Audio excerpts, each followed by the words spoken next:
20 ఏళ్ల అమ్మాయి నీళ్లు వేడి చేస్తున్నప్పుడు కరెంట్ షాక్ తగిలి కింద పడిపోయింది. హాస్పిటల్కి తీసుకెళ్లి వైద్యం చేసిన కొద్దిసేపటి తర్వాత చనిపోయింది.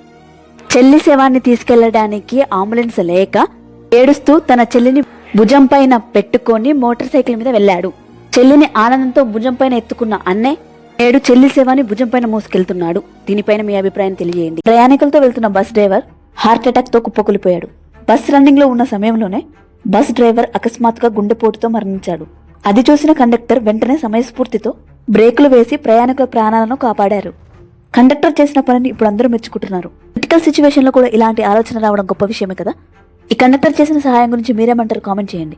రైలు ఎక్కాలన్న తొందరలో ఈ మహిళ జనాలు ఎక్కువగా ఉండి ట్రైన్ కదులుతున్న సమయంలో జారి కింద పడే క్రమంలో అక్కడున్న ఆర్పీఎఫ్ ఫాస్ట్ గా పరిగెత్తి ఆ మహిళను రైలు కింద పడకుండా ఆపి ఆమె ప్రాణాలను కాపాడారు. ఆర్పీఎఫ్ చేసిన సహాయం గురించి మీరేమనుకుంటారో కామెంట్ చేయండి. ఈ వీడియోని షేర్ చేయండి.